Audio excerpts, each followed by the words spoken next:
தடைகளை நீக்குகிற தேவன் நமக்கு முன்பாக கடந்து போகிறார். ஆமென், அல்லேலூயா. ஆமாம், ஏன்னா நாம் தடுக்கப்பட்டு இருக்கிறோம். கர்த்தருக்கு ஸ்தோத்திரம்.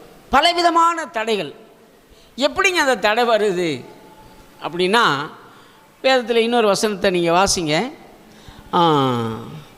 2 தெசலோனிக்கேயரின் புஸ்தகம் 2ஆம் அதிகாரம் 7ஆம் வசனமும் 8ஆம் வசனமும். 2 தெசலோனிக்கேயர் 2. அக்கிரமத்தின் ரகசியம் இப்பொழுதே கிரியை செய்கிறது, ஆனாலும் தடை செய்கிறவன் நடுவிலிருந்து நீக்கப்படும் முன்னே அது வெளிப்படாது. நீக்கப்படும் போது அந்த அக்கிரமக்காரன் வெளிப்படுவான். அவனை கர்த்தர் தம்முடைய வாயின் சுவாசத்தினாலே அழித்து தம்முடைய வருகையின் பிரசன்னத்தினாலே நாசம் பண்ணுவார். ஆமென், அல்லேலூயா. போதும். இங்கே பாருங்க, முதல் வசனத்திலே வாசித்தோம், தடைகளை நீக்குகிறவர் நமக்கு முன்பாக கடந்து போகிறார். அப்போ தடை என்று ஒன்று இருக்கிறது, அதைத்தான் நம்ம பார்க்குறோம். குடும்பத்திலே தடை, வேலையிலே தடை, வியாபார ஸ்தலங்களிலே தடை, மற்ற இடங்களில் நம்ம எங்கெல்லாம் எதையெல்லாம் நான் கையெடுத்து கையிலிருந்து பிரயாசப்பட்டு செய்கிறோமோ எல்லாவற்றிலும் ஒரு தடை தடை தடை. இந்த தடையை தான் இன்றைக்கு ரொம்ப நம்மை சோர்வுக்குள்ளாக்குகிறது. இந்த தடையினால் தான் நம்மால் அடுத்த ஸ்டெப், அடுத்த ஒரு நடவடிக்கைக்குள்ளாக நாம் போக முடியவில்லை. இதுக்குள்ளே நாம் என்ன செய்யணும், முடங்கி போய் கிடக்கிறோம். சரி, சொல்லுவாங்க, ஐயா ஒன்றுமே செய்ய முடியலைங்க, என்னால் எதை எடுத்தாலும் ஜீரோவாக இருக்கிறது, பூஜ்ஜியமாக இருக்கிறது அப்படின்னு சொல்லி மிக வருத்தப்படுகிறவர்கள் உண்டு. அன்பான தேவனுடைய பிள்ளைகளே, அப்படியான அந்த தடையை கொண்டு வருகிறது யார்? அந்த தடை ஏன் எப்படி நமக்கு ஏற்படுகிறது என்று பார்க்கும்போது வேதம் ஒரு நபரை குறித்து சொல்லுகிறது, தடை செய்கிறவன். வாசிமா மறுபடியும் அந்த வசனத்தை. அக்கிரமத்தின் ரகசியம் இப்பொழுதே கிரியை செய்கிறது. அக்கிரமத்தின் ரகசியம் இப்பொழுதே கிரியை செய்கிறது, ஆனாலும் தடை செய்கிறவன் நடுவிலிருந்து நீக்கப்படும் முன்னே அது வெளிப்படாது. தடை செய்கிறவன் நம்முடைய நடுவிலிருந்து நீக்கப்படும் வரை அது வெளிப்படாது. நீக்கப்படும் போது அந்த அக்கிரமக்காரன் வெளிப்படுவான். எந்த அக்கிரமக்காரன்னா, எவன் தடை செய்கிறானோ அவன் வெளிப்படுவான். அவனுக்கு பேர் அக்கிரமக்காரன் என்று போடப்பட்டிருக்கிறது. அக்கிரமம் அப்படின்னு எனக்கு அர்த்தம் பொல்லாங்கன். அப்புறம் அக்கிரமம் அப்படின்னு அர்த்தம்னு கேட்டேன். அக்கிரமத்துக்கு ஆப்போசிட் ஒரு வார்த்தை இருக்குது, கிரமம். கிரமம்னா ஒழுங்கு. அப்போ அதுக்கு அக்கிரமம்னா அதான் அப்போ என்ன அர்த்தம், ஒழுங்கின்மை. அதுக்கு பேர் தான் அக்கிரமம். அப்போ ஒழுங்கின்மைக்கு தலைவனாக இருக்கிறவன், ஒழுங்கின்மையை ஏற்படுத்துகிறவன், அவன்தான் பிசாசானவன். இப்போ இவன் தான் நமக்கு தடைகளை உண்டு பண்ணுகிறவன். நம்ம நினைக்கிறோம் வேற யாரோ நம்ம தடுத்துட்டாங்க, அவங்க தடுத்தா இவங்க. இல்லை, நம்மை தடை செய்கிறவன் பிசாசானவன். அல்லேலூயா. கர்த்தர் நம்மை ஆசீர்வதிக்க விரும்புகிறார், கர்த்தர் நம்மை உயர்த்த விரும்புகிறார், கர்த்தர் நம்மை மேன்மையாக வைக்க விரும்புகிறார், கர்த்தர் நமக்கு நன்மை செய்ய விரும்புகிறார், கர்த்தர் நம்மை சுகமாக்க விரும்புகிறார். எல்லாம் அவருடைய நோக்கம். ஆனால் பிசாசானவன் என்ன செய்கிறான்னா, அதையெல்லாம் தடுத்து நம்ம முழுவதுமாக சோர்ந்து போக பண்ண விரும்புகிறான், முயற்சி செய்கிறான். அதனால தான் அங்கே ஆண்டவர் சொல்கிறாரு, தடைகளை நீக்குகிறேன், நான் உனக்கு முன்னே கடந்து போகிறேன். அல்லேலூயா. அப்போ யாருக்கெல்லாம் முன்னாடி கர்த்தர் போகிறாரோ, யாருக்கெல்லாம் முன்னாடி ஆண்டவர் போகிறாரோ அவர்களுக்கு தடை வருவது இல்லை. கர்த்தர் நாமத்துக்கு ஸ்தோத்திரம். பல உதாரணங்களை நம்ம பரிசுத்த வேதாகமத்திலிருந்து நாம் பார்க்க முடியும். கர்த்தருக்கு ஸ்தோத்திரம். அப்போஸ்தலர்கள், சீஷர்கள் கப்பலில் ஒரு போட்டில் பிரயாணமாக போகும்போது முதல் சம்பவம், ஒரு சம்பவத்தில் அந்த பிரயாணத்தில் இருக்கிறது இயேசு அதில் இல்லை. இன்னொரு சம்பவத்தில் பிரயாணத்தில் இயேசு அந்த போட்டியில் இருந்தார், படகில் இருந்தார், ஆனால் பின்னணியிலே இருந்தார். அது நித்திரையாக இருந்தார் என்று போடப்பட்டிருக்கிறது. அப்போ அருமையானவர்களே, முதல் பிரயாணத்தில் இயேசு இல்லை, அங்கேயும் புயல் வந்தது. இரண்டாவது பிரயாணத்தில் இயேசு இருந்தார், ஆனால் அவர் பின்னாடி இருந்தார். இந்த பிரயாணம் என்பது நம்முடைய வாழ்க்கை. யாருடைய வாழ்க்கையில் இயேசு இல்லையோ அவர்களுக்கு தடைகள் வருகிறது, அவர்களுக்கு போராட்டம் வருகிறது, அவர்களுக்கு பலகீனம் வருகிறது. யாருடைய வாழ்க்கையில் இயேசு இல்லையோ அவருடைய வாழ்க்கையிலே குறைவு வருகிறது. நம்ம லூக்கா 5ஆம் அதிகாரத்தில் பார்க்கிறோம். ஆனால் இன்னொரு பிரயாணத்தில் இயேசு இருக்கிறார், உண்மைதான். அந்த இயேசு பின்னணியிலத்திலே இருக்கிறார். இயேசுவுக்கு முன்னாடி இடம் கிடையாது, இயேசுவுக்கு முன்னுரிமை கொடுப்பதில்லை. இன்றைக்கி அநேக வாழ்க்கையில் நம்ம பார்க்குறோம், இயேசுவா, ஆராதனையா, ஜெபமா, பரிசுத்தமான காரியங்களா, பரலோகத்தை அடுத்த காரியங்களா, அதுக்கெல்லாம் 2வது 3வது 4வது இடங்கள் தான்.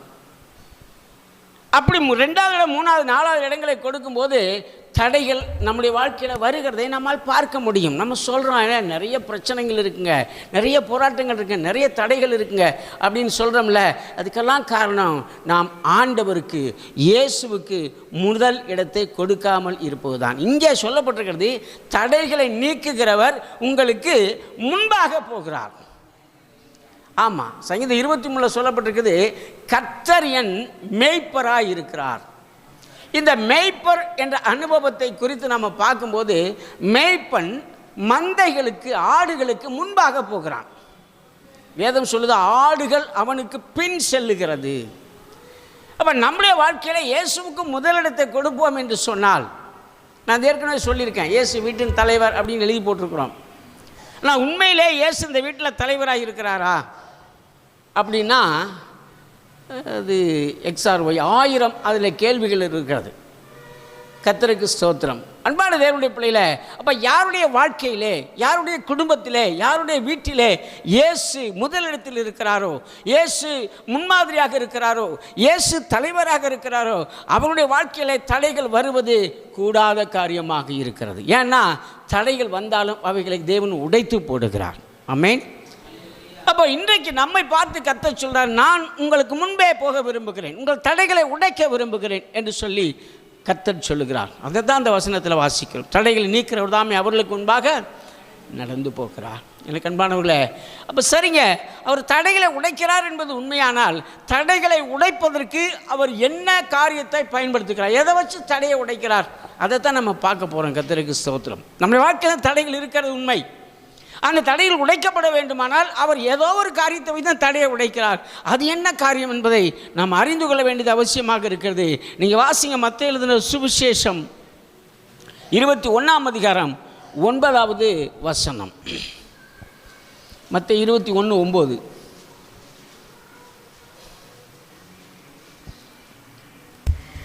முன் நடப்பாரும் பின் நடப்பாரும் ஆகிய திரளான ஜனங்கள் தாவீதின் குமாரனுக்கு ஓசன்னா, கர்த்தரின் நாமத்தினாலே வருகிறவர் ஸ்தோத்தரிக்கப்பட்டவர், உன்னதத்திலே ஓசானா என்று சொல்லி ஆதரிப்பார் என்று சொல்லி ஆர்ப்பரித்தார்கள். அல்லேலூயா. வெளிப்படுத்தின விசேஷம் 7ஆம் அதிகாரம் 10வது வசனம். வெளிப்படுத்தின விசேஷம் 7ஆம் அதிகாரம் 10வது. அவர்கள் மகா சத்தமிட்டு இரட்சிப்பின் மகிமை சிங்காசனத்தின் மேல் வீற்றிருக்கிற எங்கள் தேவனுக்கும் ஆட்டுக்குட்டியானவருக்கும் உண்டாவதாக என்று ஆர்ப்பரித்தார்கள். இரட்சிப்பின் மகிமை எங்கள் தேவனுக்கும் ஆட்டுக்குட்டியானவர் சிங்காசனத்தை வீற்றிருக்கிறவருக்கும் உண்டாவதாக என்று ஆர்ப்பரித்தார்கள். அல்லேலூயா. இந்த 2 சம்பவத்திலுமே நாம் பார்க்குறோம், ஆர்ப்பரித்தார்கள் என்று சொல்லி. ஆர்ப்பரித்தார்கள். இந்த ஆர்ப்பரித்தார்கள் என்று சொல்வதனுடைய பொருள் என்ன? கர்த்தருக்கு ஸ்தோத்திரம். முழு பலத்தோடு தேவனை துதித்தார்கள் என்பதுதான் அவருடைய பொருளாக இருக்கிறது. இன்றைக்கி நம்முடைய வாழ்க்கையில் தடைகள் உடைக்கப்பட வேண்டும் என்று சொன்னால் நாம் என்ன செய்யணுமா? ஆர்ப்பரிக்க பழகி கொள்ள வேண்டும். பாருங்கள், இன்றைக்கி ஸ்தோத்திரம் பண்ணுவோம் அப்படின்னு சொல்லலாம். எத்தனை பேர் உண்மையிலேயே உள்ளத்தின் ஆழத்திலிருந்து ஸ்தோத்திரம் சொல்கிறோம்? எவ்வளோ பேர் கர்த்தரை துதிப்போன்னு சொன்னால் ஒரு பெரிய நிசப்தம் இருக்கிறது. கர்த்தருக்கு ஸ்தோத்திரம் அப்படின்னு அப்படி நிசப்தமாக அமைதியாக, அது ஒரு நேரம், அமைதியாக இருக்க வேண்டிய நேரம் இருக்கிறது. தேவனை ஆர்ப்பரிக்க வேண்டிய நேரம் இருக்கிறது. இங்கே இயேசு வருகிறார், எருசலேமுக்குள்ளே இயேசு வருகிறார். எருசலேமுக்குள்ளே இயேசு வருகிறார் என்ற சந்தோஷத்தினாலே இயேசுவுக்கு முன்னடப்பாரும் பின்னடப்பாரும் திரளான ஜனங்கள் என்ன செய்தார்கள்? தேவனை ஆர்ப்பரித்தார்கள்.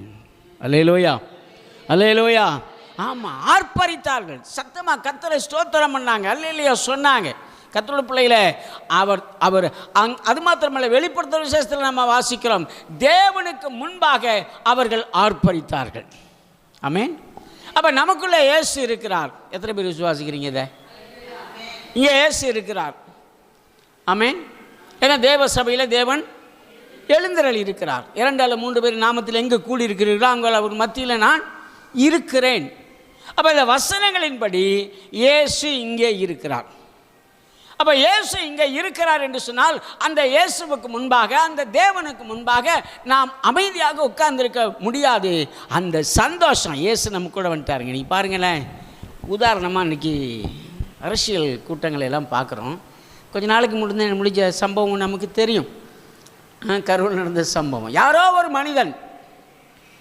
மனிதன் அவர் வர்றாருன்னு கேள்விப்பட்டோன்னே எல்லாரும் ஒரே சத்தமாக, ஒரே சவுண்டு, ஒன்று கத்தி என்னவோ போட்டு கோஷமெல்லாம் போட்டு செத்து போயிட்டாங்க.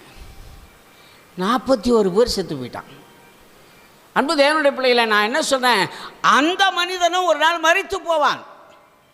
மரித்து போகிற ஒரு மனிதனுக்காக, நாசிலே சுவாசம் உள்ள ஒரு மனிதனுக்காக, XRY, அது இந்த மனுஷன் மட்டும் இல்லை, யாராக இருந்தாலும் சரி, எந்த தலைவராக இருந்தாலும் சரி, ஒரு நாள் அவன் மரித்து போவான். அப்படிப்பட்ட மனிதனுக்காக அவனை பார்த்த உடனே அவ்வளவு சந்தோஷமாக ஆர்ப்பரித்து சத்தமிடுகிறார்கள் என்று சொன்னால், ஜீவனுள்ள தேவன் நம்மோடு இருக்கிறார் என்று சொல்லும்போது எவ்வளவு சந்தோஷமாக நாம் தேவனை ஆர்ப்பரிக்க வேண்டும். ஆனால் நம்ம பாரு, அப்படியே பழமொழி சொல்லுவாங்க, செத்தவன் கையில் வெத்தலை பக்கு கொடுத்தாங்களாம், என்ன ஆகும்? ஏம்மா, எப்படி கொடுத்தோமோ அப்படியே இருக்கும். நல்லா இருக்கும் கையில் கொடுத்தோம்னா வாயில் போட்டு மென்று சாப்பிட்ருவான். நம்ம ஜீவன் உள்ளவர்களா செத்தவர்களா? அப்போ என்ன செய்யணும்? அல்லேலூயா சொல்லுங்கள், அல்லேலூயா, அல்லேலூயா. நான் ஆண்டவர் அழகாக சொல்கிறாருங்க, நீ மனுஷனுக்கு முன்னாடி என்னை அறிக்கை செய்ய வெட்கப்படுவாயானால், ஆமாம், பரலோகத்துக்கு போகும்போது நான் பிதாவின் பாகம் உன்னை அறிக்கை செய்ய நான் வெட்கப்படுவேன்றார். இங்கே சோத்திரம் சொல்ல அல்ல சொல்ல நான் வெட்கப்படக்கூடாது, கர்த்தரை துதிக்க வெட்கப்படக்கூடாது. என்னுடைய பிள்ளைகளை நான் சொல்கிறேன், நடு ரோட்டில் நின்று கொஞ்சம் கூட கூச்சமே இல்லாமல் கெட்ட வார்த்தை பேசுகிறான். யாராவது வெட்கப்படுறாங்களா? நடு ரோட்டில் நிற்கிறாங்க, அவ்வளோ ஜனங்கள் நிற்கிறாங்க, சகோதரிகள் நிற்கிறாங்க, அம்மா நிற்கிறாங்க. கொஞ்சம் கூட கூச்சமேலாம் கெட்ட கெட்டவத்தை பேசுறதுக்கு வெட்கப்படுறது இல்லையே. நாம் தேவனை துதிக்க எதுக்குங்க வெட்கப்படணும்? அல்லேலூயா. ஆகவே அருமையான தேவனுடைய பிள்ளையில, அதுக்காக நான் ரோட்டில் நின்று சொல்லணுங்கிற அப்படி நான் சொல்ல வரல. எங்கே கர்த்தரை துதிக்க வேண்டுமோ, எங்கே கர்த்தரை உயர்த்த வேண்டும், எங்கே கர்த்தரை மகிமைப்படுத்த வேண்டுமோ அங்கே நாம் கண்டிப்பாக தேவனை மகிமைப்படுத்தணும். அங்கே அமைதியாக உட்கார்ந்துருக்கக்கூடாது. அல்லேலூயா. அதைத்தான் நீங்கள் சொல்லுகிறார். முன்னடப்பாரும் பின்னடப்பாரும் இயேசுவுக்கு ஓசன்னா ஓசன்னா, தாவீதின் குமாரனுக்கு ஓசன்னா ஓசன்னா என்று அவர்கள் ஆர்ப்பரித்தார்கள். அப்போ அந்த ஆர்ப்பரிப்பின் சத்தம் தான் தடைகளை நீக்குகிறதாக இருக்கிறது. கர்த்தருக்கு ஸ்தோத்திரம். பாருங்க, இன்னொரு வசனத்தில் ஆண்டவர் சொல்றார், நீங்க வாசிங்க, எஸ்ஐயா தீர்க்கதரிசி புஸ்தகம் 58ஆம் அதிகாரம் 1வது வசனம். எஸ் 58:1. சத்தமிட்டு கூப்பிடு, அடக்கிக் கொள்ளாதே. சத்தமிட்டு கூப்பிடு, அடக்கிக் கொள்ளாதே. எக்காலத்தை போல் உன் சத்தத்தை உயர்த்தி, எக்காலங்களை போல உன் சத்தத்தை உயர்த்தி, என் ஜனத்துக்கு அவர்கள் மீறுதலையும் யாக்கோப்பின் வம்சத்தாருக்கு அவர்கள் பாவங்களையும் தெரிவி. ஆமா, எக்கால சத்தத்தை போல. எக்கால சத்தம் அமைதியாக இருக்காது. எக்காலம் ஊதினால் பல இடங்களுக்கு, பல ஊர்களுக்கு வெளியே பல கிலோமீட்டர் வரைக்கும் கேட்கும். அல்லேலூயா. நம்ம ஊரில் சங்கு ஊது நம்ம பார்த்துருக்குறோம். சங்கு வச்சுருப்பாங்க. சங்கு ஊதுனா கிட்டத்தட்ட 10 கிலோமீட்டருக்கு அந்தாண்டு இருக்க உங்களுக்குள்ள சங்கு ஊதிட்டாப்பா டைம் ஆயிடுச்சு அப்படி ஆக எக்காலம் என்பது அதை குறிக்கிறது. அந்த எக்காலம் அந்த துதியை குறிக்கிறது. அந்த எக்காலம் ஊதின அதை போல நம்ம என்ன செய்யுமா, சத்தமிட்டு கூப்பிட வேண்டும். இயேசுவை என்ன செய்யணும், சத்தமிட்டு கூப்பிடணும். சில சொல்கிறாங்க இன்றைக்கி ரொம்ப பேர் என்ன சொல்கிறாங்கன்னா, இவங்க ஏங்க கோகுலரி கத்திக்கிட்டே இருக்கிறாங்க அப்படின்னு. ஆமாம், கர்த்தருக்கு ஸ்தோத்திரம். ஆண்டவர் தான் சொல்கிறார், நீ சத்தமிட்டு கூப்பிடு என்று சொல்லுகிறார். நான் சொல்கிறேன், அமைதியாக வீட்டிலே தனி அறையிலே ஜெபிக்கும்போது அமைதியாக இருக்கணும், அமைதியாக ஜெபம் பண்ணணும், அது வேற. கூடி வரும்போது ஆர்ப்பரித்து கர்த்தரை மகிமைப்படுத்த வேண்டும். அல்லேலூயா. இங்கே அமைதியாக இருக்கக்கூடாது. இது அமைதியாக இருக்க வேண்டிய இடம் அல்ல, தேவனை துதிக்கிற இடம், தேவனுக்கு நன்றி சொல்லுகிற இடம். கர்த்தருக்கு ஸ்தோத்திரம். எனக்கு அன்பான தேவனுடைய பிள்ளைகளை, ஆக தேவனுடைய ஆலயத்தில் தேவனுடைய சமூகத்தில் கூடி வரும்போது நாம் ஆர்ப்பரித்து சத்தமிட்டு தேவனை மகிமைப்படுத்த வேண்டும். சங்கீதம் 81 அதிகாரம் 10வது வசனத்தை நாம் வாசிப்போம். உன்னை எகிப்து சங்கீதம் 81:10. உன்னை எகிப்து தேச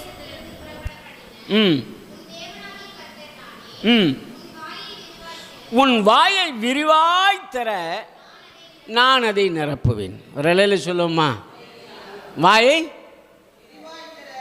அல்லேலூயா. உதாரணமாக நான் ஒன்று சொல்லவா, நல்லா வாயை திறக்கணும். கர்த்தருக்கு ஸ்தோத்திரம். வீட்டில் சண்டை போடுறோம்ல, அந்த மாதிரி அவ்வளோ சவுண்டா கர்த்தர் அவர் சொல்கிறாரு, நீ என்ன வாயை விரிவாய் தர நான் நிரப்புவேன்னு சொன்னால், நான் எவ்வளோ பெருசாக நான் வாயை திறந்தாலும் அவ்வளோ பெருசாக கர்த்தர் நிரப்பிடுவார். அல்லேலூயா. வாயை திறப்பலன்னா நிரப்பவே மாட்டார். அப்போ கர்த்தரை நிரப்ப வேண்டும் என்று விரும்புகிறார், கர்த்தரை ஆசீர்வதிக்க வேண்டும் என்று விரும்புகிறார், கர்த்தருடைய வாழ்க்கையை நிறைவாக மாற்ற வேண்டும் விரும்புகிறார். அப்படி நிறைவாக மாற்றுவதற்கு நாம் நம்முடைய வாய்களை திறந்து கொடுக்க வேண்டும். கர்த்தரை விரிவாய் திறந்து கர்த்தரை சத்தமிட்டு, அதான் சொல்கிறாரு, சத்தமிட்டு கூப்பிடு, அடக்கி கொள்ளாத, சத்தமிட்டு கூப்பிடு. பர்த்திமேயு சத்தமிட்டு கூப்பிட்டான், தாவீதின் குமாரனை எனக்கு இறங்கும் என்று மிகுந்த சத்தமாய். எல்லாரும் அவனை அதட்டினாங்க, ஏய் சத்தம் போடாத, நீ கூப்பிடாத. அதெல்லாம் அவன் கேட்கல, சத்தமிட்டு கூப்பிட்டான். எனக்கு அன்பானவர்களே, அப்போ நாம் என்ன செய்யணும், ஒரு முறை நான் மார்க்கெட் வழியாக ஒருத்தர் அடிக்கடி போவான், மார்க்கெட் வழியாக அடிக்கடி போயிட்டு வருவான்.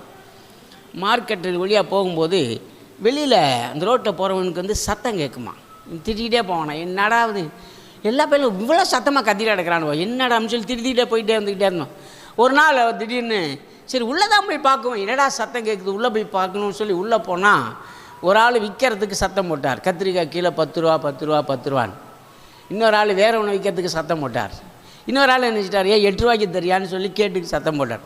அப்போ இதெல்லாம் கவனிச்ச போது, ஆகா எல்லாருமே ஒவ்வொரு நோக்கத்தோடு தான் அங்கே அந்த கத்திக்கொண்டு பேசிக்கொண்டு இருக்கிறார்கள் என்பதை அறிந்து கொண்டான். அல்லேலூயா. எனக்கு அருமையான தேவனுடைய பிள்ளைகளை, இங்கே சத்தம் போட்ட நோக்கத்தோடு தான் பேசுகிறோம். ஆண்டவர்கிட்ட ஒன்று நன்றி செலுத்தி பேசுவோம், இல்லை எனக்கு ஒரு விண்ணப்பம், ஆண்டவரை எனக்கு இதை செய்யும் என்று சொல்லி விண்ணப்பத்தோடு கூட நாம் தேவனிடத்தில் பேசுவோம். எனக்கு அன்பான தேவனுடைய பிள்ளைகளே, ஆக ஒவ்வொருவரும் ஒவ்வொரு நோக்கத்தோடு தான் சத்தமிட்டு கொண்டிருக்கிறார்கள் என்பதை நாம் மறந்து விடவே கூடாது. அல்லேலூயா, அல்லேலூயா. ஆகவே அருமையானவர்களே, ஆண்டவரை துதிக்க ஒருபோது நம்ம செய்யக்கூடாது, வெட்கப்படவே கூடாது. இந்த ஆர்ப்பரிப்பின் சத்தத்திலே தான் மிகப்பெரிய ரகசியம் அடங்கியிருக்கிறது. அதை ஒரு சம்பவத்தின் மூலமாக உங்களுக்கு பார்த்துட்டு நான் ஜெபம் பண்ண போகிறேன். கர்த்தருக்கு ஸ்தோத்திரம். யோசுவாவின் புஸ்தகத்தில் நீங்கள் வாசிங்க, 6ஆம் அதிகாரம், யோசுவா 6ஆம் அதிகாரம் 5வது வசனத்தில் இருந்து. அவர்கள் அந்த கொம்புகளினால் நெடுந்தொனி இடும்போது நீங்கள் எக்கால சத்தத்தை கேட்கும் போதும் ஜனங்கள் எல்லாரும் மகா ஆரவாரத்தோட ஆர்ப்பரிக்க கடவார்கள். அப்பொழுது பட்டணத்தின் அலங்கம் இடிந்து விழும். உடனே ஜனங்கள் அவரவர் தங்களுக்கு நேராக ஏற கடவர்கள் என்றார். போதும். இங்கே எரிகோ என்ப ஒரு பெரிய சிட்டி, நகரம். எரிகோ, அந்த நகரத்துடைய மதில் சுவர் அவர்களுக்கு முன்பாக. எரிகோவை கடந்து அவர் கானானுக்குள்ளே போக வேண்டும்.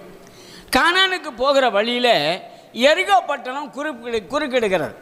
அந்த எரிகோ கிராஸ் பண்ணி தான் போகணும், எரிகோவுக்குள்ளே விட மாட்டான். அவர் பெரிய அலங்கம், பெரிய கோட்டை. எரிகோட மதில் சுவர் பெரிய மதில் சுவர்.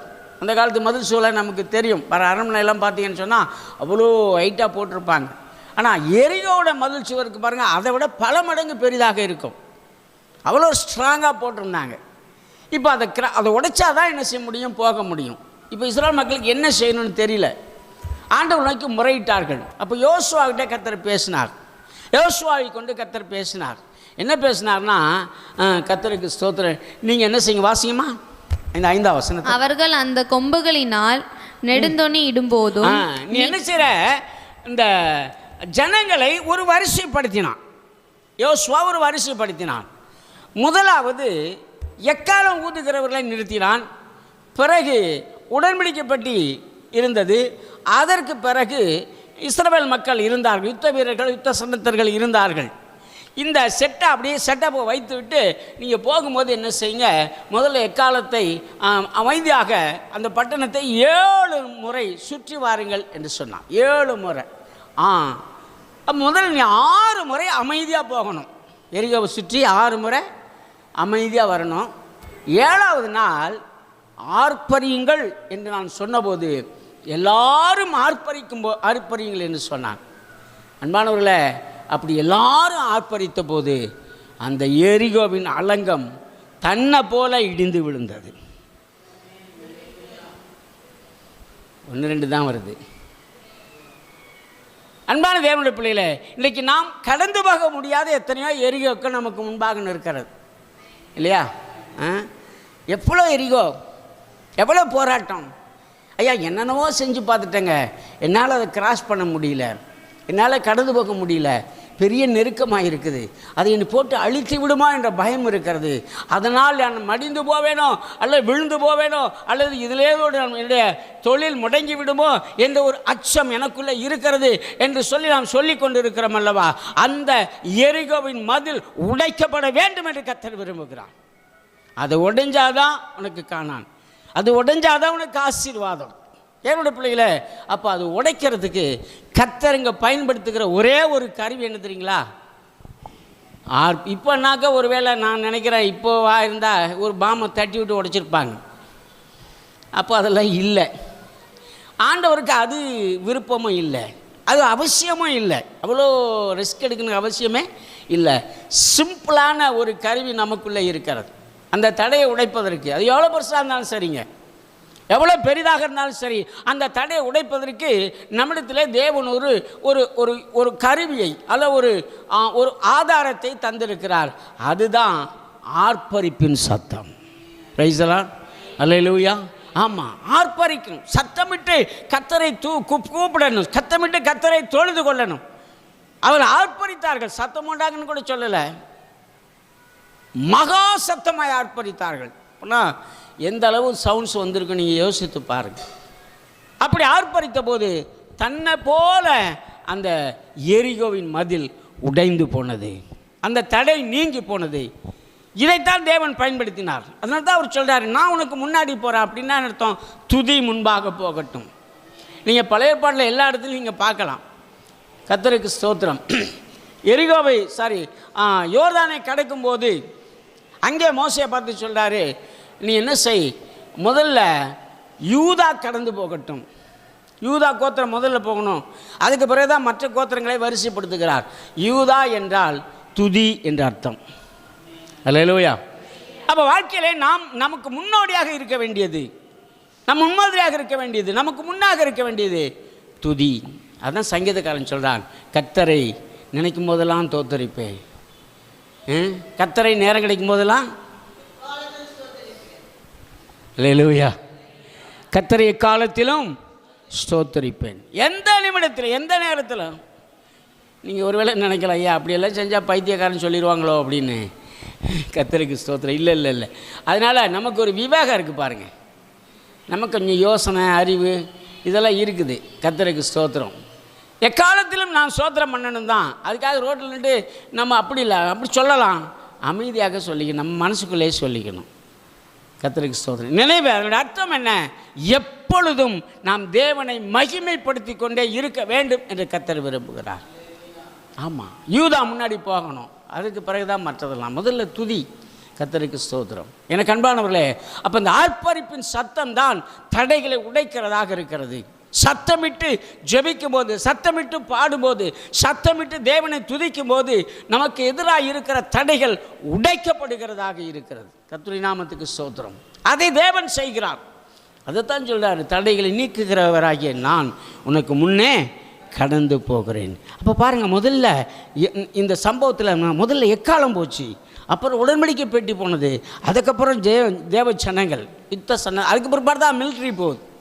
அப்போ முதல்ல அந்த ப்ரியாரிட்டி மிலிட்ரிக்கு அவங்க கொடுக்கலை. கர்த்தருக்கு ஸ்தோத்திரம். யோசபாத் பழையபடி யுத்த களங்களில் நம்ம பார்க்கும்போது தேவனுடைய மனுஷர்கள், தேவனுடைய ஊழியர்கள், தேவனை விசுவாசிக்கிற அந்த ராஜாக்கள் என்ன செய்வாங்கன்னா, யுத்தத்துக்கு போகிறத வரிசையில் நிறுத்தும்போது முதல்ல துதிக்கிறவர்களை நிறுத்தினார்கள். துதிக்கிறவர்களை நிறுத்தினாங்க. கையில் எந்த ஆயுதமும் இல்லை, அவங்களாம் பின்னாடி இருக்கிறாங்க. அப்போ ஃபஸ்ட்டு ப்ரியாரிட்டி முதல் அவர்கள் கொடுக்குற அந்த முதல் நிலை யாருக்குன்னா துதிக்கிறவர்களுக்கு. எனக்கு அன்பானவர்களே, இந்த காலை வேளையில் நம்முடைய வாழ்க்கையில் துதிக்கு அதிகமான நேரத்தை நாம் கொடுக்க வேண்டும். எப்பொழுதும் கர்த்தரை துதிக்க பழகிக்கொள்ளவன். கர்த்தருக்கு ஸ்தோத்திரம். துதிதான் நம்முடைய வாழ்க்கையில் வெற்றியை தருகிறது. துதிதான் நமக்கு எதிராக இருக்க தடைகளை நீக்குகிறது. கர்த்தருக்கு ஸ்தோத்திரம். அப்படி துதிக்கிற மனுஷனுடைய வாழ்க்கையில் அநேக ஆசீர்வாதங்கள், பழைய சம்பவங்கள் நடந்திருக்கிறதை நம்ம வேதத்தில் பார்க்குறோம். அது 2 மட்டும் உங்களுக்கு சொல்லிவிட்டு நான் ஜெபம் பண்ண போகிறேன். வாசிங்க. ஏசாயா தீர்க்கதரிசன புத்தகத்தில் 45ஆம் அதிகாரம் 4வது வசனம். வெண்கல கதவுகளை உடைத்து இரும்பு தாழ்பால்களை முறித்து அந்தகாரத்தில் இருக்கிற பொக்கிஷங்களையும் ஒளிவிடத்தில் இருக்கிற புதையல்களையும் உனக்கு கொடுப்பேன். நான் என் தாசனாகிய யாக்கோப்பின் நிமித்தமும் நான் தெரிந்து கொண்ட இஸ்ரவேலின் நிமித்தமும் நான் உன்னை பெயர் சொல்லி அழைத்து நீ என்னை அறியாதிருந்தும் உனக்கு நாமம் தரித்தேன். சரி, இப்ப பாருங்க, அவர் என்ன சொல்றாரு? வெண்கல கதவுகளை, இரும்பு தாழ்பால்களை, வெண்கல கதவுகளை உடைத்து இரும்பு தாழ்பால்களை முறித்து எங்கே உள்ள பொக்கிஷத்தை, அந்தகாரத்தில் இருக்கிற பொக்கிஷங்களையும் ஒளிப்பிடத்தில் இருக்கிற புதையல்களையும் உனக்கு தருவேன். அப்போ அந்தகாரத்துக்குள்ளேயும் ஒளிப்பிடத்துக்குள்ளேயும் நமக்கு சேர வேண்டிய, நமக்கு வர வேண்டிய பொக்கிஷங்கள் இருக்கிறது. ஆமாம், நமக்கு கிடைக்க வேண்டியதெல்லாம் பிசாசை பிரேக் பண்ணி, தடை பண்ணி அங்கே கொண்டு போய் வச்சுட்டான். அதனால தான் நம்ம பெற்றுக்கொள்ள முடியல. கர்த்தர் நம்மை ஆசீர்வதிக்க விரும்புகிறார்.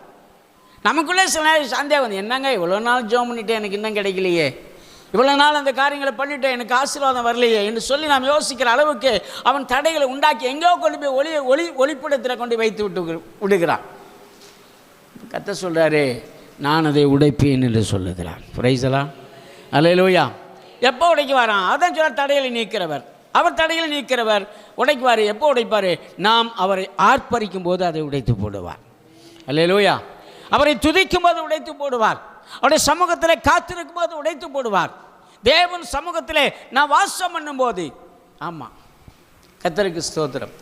ஏனோக்கு தேவனோடு சஞ்சரித்தான் என்று எழுதப்பட்டிருக்கிறது. He will walk with Lord. அவர் தேவனோடு நடந்தான், உலாவினான், பழகினான், அவங்க கூட வாழ்ந்தான் என்பதாக எழுதப்பட்டிருக்கிறது. ஆகவே அன்பானவர்களே, இந்த காலை நேரத்தில் நாம் தேவ சமூகத்தில் அதிகமாய் இருக்க அல்லது ஜெபிக்க அல்லது வாழ நாம் கற்றுக்கொள்ளும் போது நம்முடைய தடைகள் எல்லாம் கர்த்தர் உடைத்து போடுகிறார். அதை ஒளிப்படத்தில் கொண்டு போய் வச்சுட்டான் பிசாசு. தேவன் என்ன செய்கிறாராம்? வெண்கல கதவுகளை, இரும்பு ரெண்டும் சுலபமாக உடைக்க முடியாது. எவ்வளோ ஹார்டாக போய் கடினமான ஒரு இடத்துல கொண்டு போய் பிசாசு வச்சுருக்கான் பாருங்கள். அன்பு தேவனுடைய பிள்ளைகளை, உங்கள் வாழ்க்கையில், உங்கள் பிஸ்னஸில், உங்கள் வேலை ஸ்தலங்களில் சில ஆசீர்வாதங்களை பிசாசு எங்கேயோ கொண்டு ஒளித்து வைத்திருக்கிறான். அங்கே அந்தகாரத்தில் ஒளித்து வைத்திருக்கான், ஒளிப்பிடத்தில் ஒளித்து வைத்திருக்கிறான். அதை நமக்கு தேவன் கொடுக்க விரும்புகிறார். எப்படி கொடுக்க விரும்புகிறார்னா, அது புரிய பிரேக் எப்படி போட்டிருக்கான் பாருங்கள். வெண்கல கதவு, இரும்பு, வெண்கல கதவு, இரும்பு தாழ்பால். ரொம்ப கடினமானது, உடைக்கவே முடியாது, ரொம்ப கஷ்டமாக இருக்கும். அப்படி உள்ள இடத்துல தான் கொண்டு வச்சுருக்கான். ஆனால் கர்த்தர் சொல்கிறாரு, அதெல்லாம் நீ கவலைப்படாத, அதை நான் உடைத்து உனக்கு தருவேன் என்று சொல்லுகிறார். அல்லேலூயா, அல்லேலூயா. ஆமாம், யாரெல்லாம் அல்லேலூயா சொல்கிறாங்களோ அவங்களுக்கெல்லாம் கர்த்தர் கொடுக்குறார். ஆமென். யாரெல்லாம் வாயை திறக்கிறாங்களோ அவங்களுக்கு கர்த்தர் கொடுக்குறார். அல்லேலூயா. ஆமாம், ஏன்னான்னு சொல்கிறேங்க இருந்துங்க, எனக்கு ஒன்றும் இல்லை. கர்த்தருக்கு ஸ்தோத்திரம். வாயை திறந்து சொல்ல வேணும். ஆமென். அல்லேலூயா. அதனால் அருமையானவங்களே, அப்போ பிசாசானவன் கொண்டு வைத்திருக்க அந்த தடைகளை உடைத்து நமக்கு தேவன் ஆசீர்வாதங்களை, பொக்கிஷங்களை தருகிறார். எப்படின்னா நல்ல கர்த்தருக்கு ஸ்தோத்திரம், நல்ல அந்த வெண்கல கதவுகளை உடைத்து இரும்பு தாழ்பாலை முறித்து ஒளிப்பிடத்தில் இருக்கிற பொக்கிஷங்கள், அந்த வார்த்தை போடப்பட்டிருக்கு. பொக்கிஷம், பொக்கிஷம்னா ரொம்ப காஸ்ட்லி ஒன், விலை உயர்ந்தவைகள். இன்றைக்கும் பொக்கிஷங்கள் நிறைய இடத்துல இருக்குது இல்லையா? எல்லாம் கொண்டு போய் அந்த காலத்திலே இங்கே பொதுக்கி வச்சுட்டாங்க, எடுக்க முடியல. நிறைய பொக்கிஷங்கள் அப்படி மறைஞ்சு கிடக்குது, அதெல்லாம் உடைச்சி எடுக்கிறாங்க. இன்றைக்கி நமக்கு தேவையான பொக்கிஷங்களை பிசாசு ஒழித்து வைத்திருக்கிறான். கர்த்தரதை உடைத்து தருகிறார். எப்பொழுது நான் தேவனை துதிக்கும் போது. இரண்டாவது ஒரு காரியத்தை நீங்கள் வாசித்துருங்க. அப்போஸ்தலர் நடபடியின் புஸ்தகத்தில் 12ஆம் அதிகாரம் 9ஆம் வசனமும் 10ஆம் வசனமும். அப்போஸ்தலர் 12:9. அந்தபடியே அவன் புறப்பட்டு அவனுக்கு பின் சென்று தூதனால் செய்யப்பட்டது மெய் என்று அறியாமல் நான் ஒரு தரிசனம் காண்கிறதுக்காக நினைத்தான். அல்லேலூயா. அவர்கள் முதலாம் காவலையும் இரண்டாம் காவலையும் கடந்து நகரத்திற்கு போகிற இரும்பு கதவண்டையிலே வந்தபோது அது தானாய் அவர்களுக்கு திறவுண்டது. அதன் வழியாய் அவர்கள் புறப்பட்டு ஒரு வீதி நெடுக நடந்து போனார்கள். அல்லேலூயா. இங்கே பாருங்க, பேதுருடைய வாழ்க்கையிலே ஒரு சம்பவம் இங்கே நடக்கிறத நம்ம பார்க்கிறோம். கர்த்தருக்கு ஸ்தோத்திரம். அவன் சிறைச்சாலையிலே 6ஆம் வசனத்திலிருந்து வாசிங்க. ஏரோது அவனை வெளியே கொண்டு வரும்படி குறித்திருந்த நாளுக்கு முந்தின நாள் ராத்திரியிலே பேதுரு 2 சங்கிலிகளினாலே கட்டப்பட்டு 2 சேவகர் நடுவே நித்திரை பண்ணி கொண்டிருந்தான். 2 சங்கிலியில கட்டி இருக்கிறாங்க, 2 சேவகர் 2 பக்கம் காவல் நிற்கிறாங்க. ஆனா பேதுரு என்ன செய்யறாரு? தூங்கி கொண்டு இருக்கிறார். இது எப்படி சாத்தியம்னு எனக்கு தெரியல. நான் யோசித்து பார்த்தேன், இப்படியும் இருப்பானா மனுஷன்? ஐயா, ஜெயிலில் போட்டிருக்கிறான், 2 பக்கம் 2 கையெல்லாம் கட்டியிருக்குது, சங்கிலினாலே கட்டியிருக்குது, 2 பக்கமும் காவல்காரர்கள் நிற்கிறார்கள், மிலிட்ரி நிற்குது. அந்த நேரத்தில் இந்த மனுஷன் தூங்குறாருன்னா எப்படி இருப்பார்? இப்படியா இருப்பார் அப்படி யோசித்தேன். ஆனால் பின்னாடி தான் தெரியுது அவன் தூங்குறதுடைய ரகசியம். சரி, நான் அதை அப்புறம் சொல்கிறேன், தொடர்ந்து வாசிங்க. காவற்காரரும் கதவுக்கு முன்னிருந்து சிறைச்சாலையை காத்து கொண்டிருந்தார்கள். அப்பொழுது கர்த்தருடைய தூதன் அங்கே வந்து நின்றான். அறையிலே வெளிச்சம் பிரகாசித்தது. அவன் பேதுருவை விழாவிலே தட்டி சீக்கிரமாய் எழுந்திரு என்று அவனை எழுப்பினான். உடனே சங்கிலிகள் அவன் கைகளில் இருந்து விழுந்தது. ஒரு அலையில சொல்லுமா, தேவதூதன் வந்து விழாவில தட்டி அவனை எழுப்பினான். அவ்வளவுதான். உடனே சங்கிலிகள் விழுந்து போடுச்சு. இதுதான் தடைகளை நீக்குகிற தேவன். அவன் வெளியில் வர முடியாதபடி அவனை கட்டி இந்த சங்கிலி. தேவதூதனை கர்த்தர் அனுப்பினார். தேவதூதன் அங்கே பிரவேசித்தான். சங்கிலிகள் அந்த அதுக்கெல்லாம் காரணம் ஒன்று இருக்கிறது, நான் பின்னாடி சொல்றேன், தொடர்ந்து வாசிங்க. தூதன் அவனை நோக்கி கரையை கட்டி உன் பாதரட்சிகளை தொடுத்துக்கொள் என்றான். அவன் அந்தபடியே செய்தான். தூதன் பின்னும் அவனை நோக்கி உன் வஸ்திரத்தை போர்த்து கொண்டு என் பின்னே வா என்றான். அந்தபடியே அவன் புறப்பட்டு அவனுக்கு பின் சென்று தூதனால் செய்யப்பட்டது மெய் என்று அறியாமல் தான் ஒரு தரிசனம் காண்கிறதாக நினைத்தான். தூக்கத்திலே போறாரு. எழுந்த பிற்பாடும் தூக்கம் கலையில இவருக்கு. கர்த்தருக்கு ஸ்தோத்திரம். அந்த நித்திரையிலே போயிட்டு இருக்காரு. ஒரு தரிசனம் பார்க்குற மாதிரி. ரொம்ப பேர் இவராது படுத்து தூங்குறதுல தரிசனம் பார்த்தாரு. நம்ம சில நேரம் உட்காந்துருக்கும் போதே தரிசனம் பார்ப்போம். கர்த்தருக்கு ஸ்தோத்திரம். செய்தி மெசேஜ் போயிட்டுருக்குதா, தரிசனம் பார்ப்பாங்க சிலர். அல்லேலூயா. அது வேறு, அது ஒரு பெரிய கிருபை. கர்த்தருக்கு ஸ்தோத்திரம். ஆனால் இங்கே இந்த மனுஷன் என்ன செய்கிறாரா, நடந்து போகிறார் வீதியில் போயிட்டு இருக்கும்போதே இவர் எப்படி போயிட்டுருக்கிறாராம், நான் ஒரு தரிசனம் காங்கிறதே போல. அப்போ கூட தெரியல, ஐயா வெளில வந்துட்டான், அந்த சுய உணர்வு வரல. தொடர்ந்து வாசிங்க. அவர்கள் முதலாம் காவலையும் இரண்டாம் காவலையும் கடந்து நகரத்திற்கு போகிற இரும்பு கதவண்டையிலே வந்தபோது அது நகரத்துக்கு போகிற இரும்பு கதவண்டையிலே அவ வந்தபோது அது தானாய் அவர்களுக்கு திறவுண்டது. தானா ஓப்பன் ஆச்சான். இப்போ பாருங்க, இதுக்கெல்லாம் என்னையா காரணம்? இப்படி தானாய் அந்த கதவு திறப்பதற்கும் சங்கிலிகள் அறுக்கப்படுவதற்கும் தேவதூதன் அங்கே வருவதற்கும் என்ன காரணம் அப்படின்னு சொல்லி நாம் பார்க்கும்போது 12ஆம் வசனத்தை வாசிங்கன்னா தெரியும். அவன் இப்படி நிச்சயித்து கொண்டு மார்க்கு என்னும் பெயர் கொண்ட யோவானுடைய தாயாகிய மரியாள் வீட்டுக்கு வந்தான். மார்க் என்னும் பெயர் கொண்ட யோவானுடைய தாயாகிய மரியாளின் வீட்டுக்கு வந்தான். அங்கே அநேகர் கூடி ஜெபம் பண்ணி கொண்டிருந்தார்கள். அல்லேலூயா. பேதுரு சிறைச்சாலையில் காக்கப்பட்டு இருக்கிறார், ஜெயிலில் இருக்கார் பாஸ்டர். ஆனால் இங்கே சபையார் என்ன செய்கிறாங்க? அவனுக்காக ஊக்கமாய் ஜெபம் பண்ணி கொண்டிருந்தார்கள். எப்படி ஜெபம் பண்ணியிருப்பாங்கன்னா, ஊக்கமாக ஜெபம் பண்ணாங்க, சத்தமிட்டு ஜெபம் பண்ணாங்க, தேவன் ஸ்தோத்திரம் பண்ணாங்க, அல்லேலூயா சொன்னாங்க, ஆர்ப்பரித்து ஜெபம் பண்ணி கொண்டிருந்தார்கள். இந்த ஆர்ப்பரிப்பின் சத்தம் தான் பரலோகத்தை அசைத்தது. அல்லேலூயா. ஆமாம், அங்கே போய் பரலோகத்துக்கு போய் ஆண்டவர் பரிசுத்த ஆவியானவர் அங்கே பரிசுத்த ஆவியானவரை பிதாவாகிய தேவனை ஒரு ஆக்ட் பண்ணிச்சு, ஒரு ப்ரெஸ் பண்ணது, ஒரு அழுத்தத்தை கொடுத்தது. உடனே போ எங்கள் பிள்ளைகள் ஜெபிக்கிறார்கள், நீ ஜெயிலுக்கு போ, தூதனை அனுப்பி விட்டார். உடனே பிதாவாகிய தேவன் தன் தூதனை அனுப்புகிறார். அது மட்டும் இல்லை, தூதன் இங்கே போன போது சங்கிலிகள் உடைஞ்சு போச்சு. கர்த்தருக்கு ஸ்தோத்திரம். அப்புறம் பார்க்குறோம் நம்ம இருப்பு கதவு, ஜெயில் கதவெல்லாம் எப்படி இருக்குன்னு பார்த்தீங்களா? ரொம்ப ஸ்ட்ராங்காக இருக்கும் இல்லையா? அவ்வளோ பெரிய கதவை அது ஆட்டோமேட்டிக்காக திறந்து போச்சு, தானே திறவுண்டது. யாரும் திறக்க வேண்டிய அவசியம் இல்லை.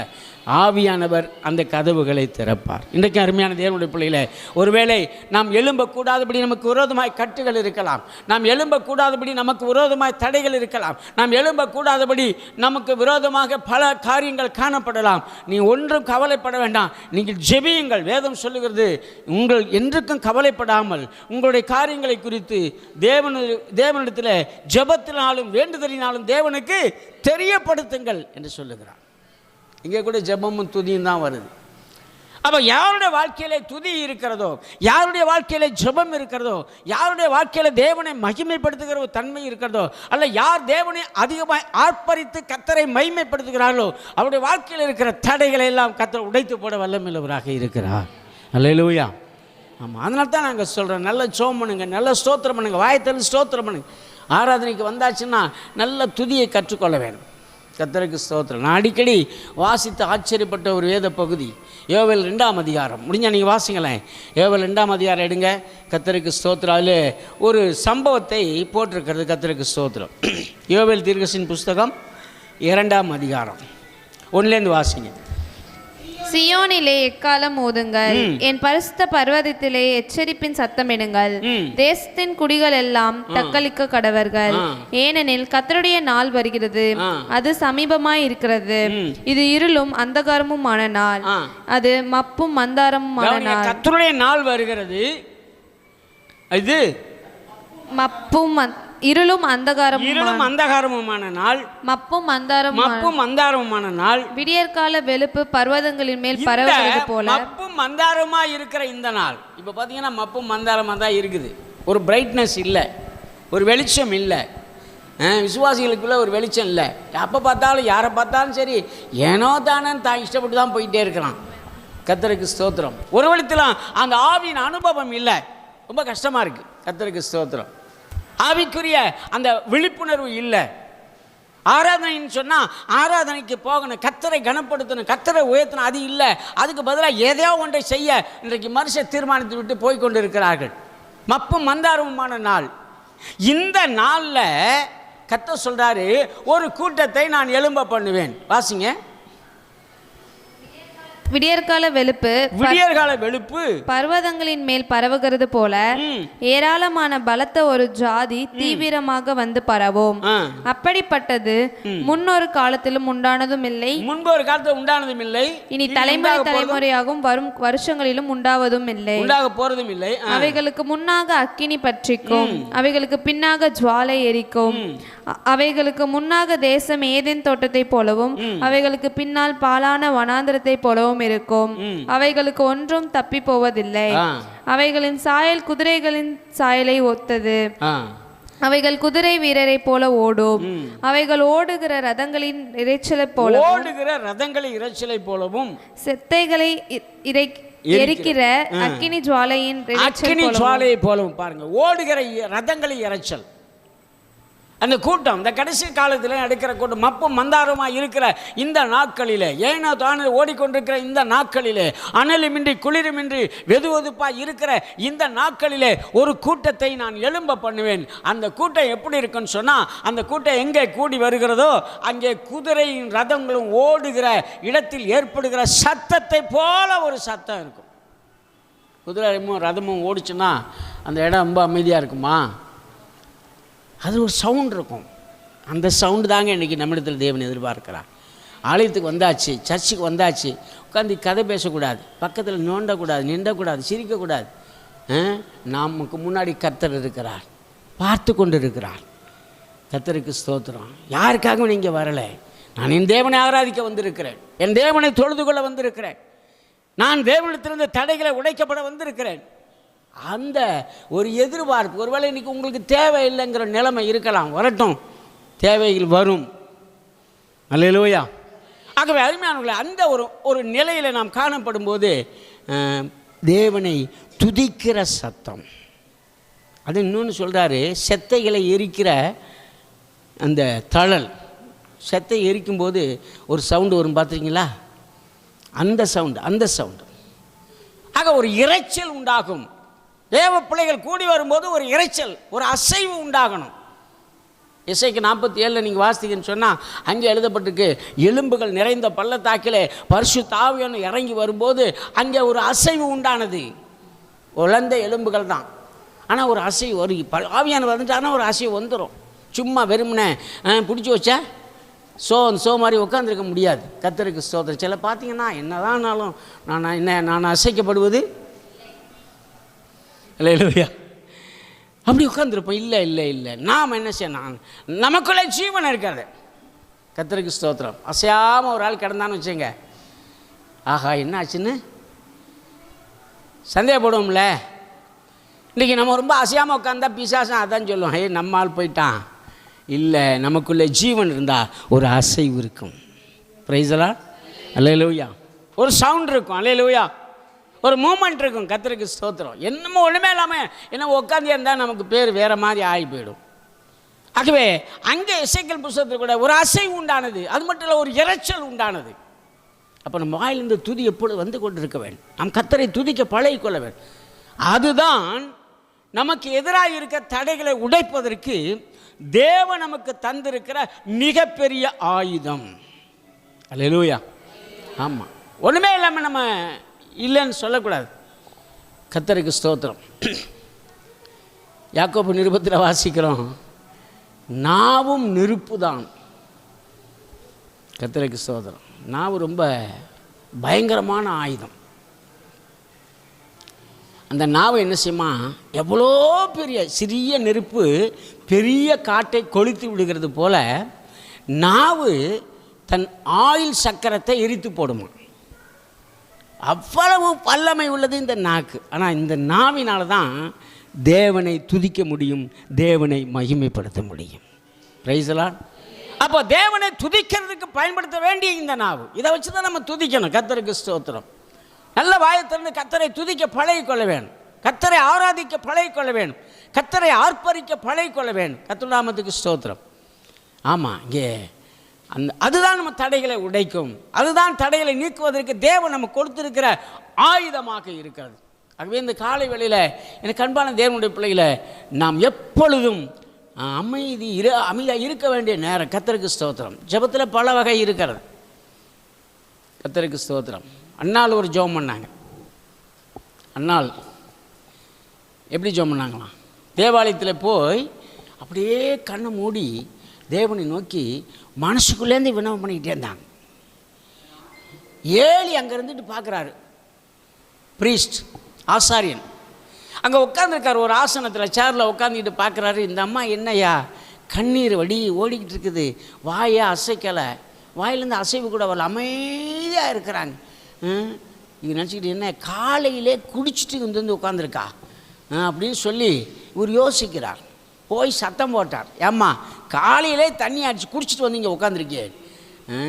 அந்த அம்மா சொன்னாங்க, இல்லை என் ஆண்டவனே, நான் திராட்சரசாயிலும் மதுவாயிலும் குடிக்கவில்லை, நான் மனக்கிலேசம் உள்ள ஸ்திரீ, என் இருதயத்தை ஊற்றி விட்டேன். இது ஒரு ஜெபம். அல்லேலூயா. எல்லா நேரத்திலும் இந்த ஜெபம் ஒத்து போகாது. கர்த்தருக்கு ஸ்தோத்திரம். அங்கே பர்திமேயு செஞ்சது இன்னொரு ஜெபம். இயேசு போகிறார் என்று கேள்விப்பட்ட போது அவன் ஓரமாக உட்காந்து பிச்சை கேட்டுக்கொண்டான். இயேசு போகிற அந்த நிகழ்வு நடக்குது. கர்த்தருக்கு ஸ்தோத்திரம். இயேசு போகிறார்னு கேள்விப்பட்ட உடனே அவன் என்ன செய்கிறான்? இயேசுவே என்று கூப்பிடுகிறான். இயேசுவே என்று கூப்பிடுகிறான். ரொம்ப பேத்துக்கு இப்படி கூப்பிட்றது பிடிக்காது. அதனால தான் இன்றைக்கி ஜெபம் பண்ணாதேங்கிறான். ஜெபம் பண்ணக்கூடாது, ஆராதனை பண்ணக்கூடாது, அதில் அநேக தடைகள். அதுக்கு ஒரு பெரிய கூட்டமே இருக்கிறான். கர்த்தருக்கு ஸ்தோத்திரம். பல நாள் இரவு பகல் இல்லாமல் சத்தம் போட்டு எல்லாருக்கும் தொந்தரவு பண்ணுற அளவுக்கு காரியங்கள் எல்லாம் செய்கிறாங்க. அதெல்லாம் என்னன்னு கூட கேட்க மாட்டாங்க. ஆனால் நம்ம என்னைக்காவது ஒரு நாளைக்கு ஒரு சுவிசேஷ கூட்டம் நடத்தினா அதுக்கு ஏகப்பட்ட தடைகள். கர்த்தருக்கு கேஸு, போலீஸ். ஏன்னா ஜெபம்ன்றது பிடிக்காது. அல்லேலூயா. ஆமாம், நம்ம தோத்திரம் சொல்லும்போது அவங்களுக்கெல்லாம் என்ன செய்யும்? ஆத்திரமாக தான் வரும். அல்லேலூயா. அந்த முகராதமாக எழும்புறாங்க. இல்லை, இங்கேயும் எழும்புனாங்க. பர்திமேயை பார்த்து சொன்னேன், கூப்பிடாது, நீ கூப்பிடாது, நீ ஒரு குருடா, நீ கூப்பிடக்கூடாது. என்ன அதெல்லாம் சட்டை பண்ணவே இல்லை, நீ படி சொல்லிட்டே இருடான்னு சொல்லிட்டு முன்னை பார்க்கிலும் அதிகமாக சத்தமிட்டான். இது ஒரு ஜெபம். அப்போ அமைதியாக இருக்கிறது ஒரு ஜெபம். அது செய்ய வேண்டிய நேரம். சத்தமிட்டு கூப்பிட வேண்டியது ஒரு ஜெபம். இது ஒரு நேரம். அப்போ ஆலயத்துக்கு வரும்போது நம்ம அமைதியாக உட்காந்து, அது இல்லை, இப்போ செய்தி கேட்கும் போது அமைதியாக கேட்கணும், பாட்டு பாடும்போது அமைதியாக இருக்கக்கூடாது. கர்த்தருக்கு ஸ்தோத்திரம். சிலர் பாருங்கள், நம்ம பாட்டுங்க எல்லாம் உயிரை கொடுத்து பாட்டு பாடிக்கிட்டு இருப்பாங்க. அப்போ தான் வேகமாக அவங்க பைபிள் வாசித்துருப்பாங்க. இதைத்தான் நான் ஆரம்பத்தில் சொன்னேன். கர்த்தருக்கு அக்கிரமம். அல்லேலூயா. என்னங்க வேதம் வாசிக்கிறது ஆமாம், பாட்டு பாடும்போது வேதம் வாசித்தா அதுக்கு பேர் அக்கிரமம். ஆராதனை பண்ணும்போது பைபிள் வாசித்தா அதுக்கு பேர் அக்கிரமம். பைபிள் வாசிக்கும் போது பாட்டு பண்ணால் அதுக்கு பேரும் அக்கிரமம் தான். அப்போ எப்போ என்ன செய்யணுமோ அப்போ அதை செய்யணும். அதுதான் கிரமம், அதான் ஒழுங்கு. அதான் பவுல் சொல்கிறார், சகோதரே இது என்ன? சகலமும் நல்லொழுக்கமும் கிரமமாக செய்யப்பட கடவுது. சபைக்கு வந்துட்டால் ஒரு ஒழுங்கு இருக்கணும். உட்காந்துருக்கமா ஒழுங்கு. கர்த்தருக்கு ஸ்தோத்திரம். ஜெபம் பண்ணுறமா ஒழுங்கு. எல்லாவற்றையும் ஒரு சரியான விதத்தில் நாம் செய்யும்போது அருமையானவர்களே, கர்த்தர் நமக்காக யுத்தம் பண்ணுகிறார். அவர் நமக்காக காரியங்களை பண்ணுவார். நம்ம ஒன்றும் பண்ண வேண்டியதே கிடையாது.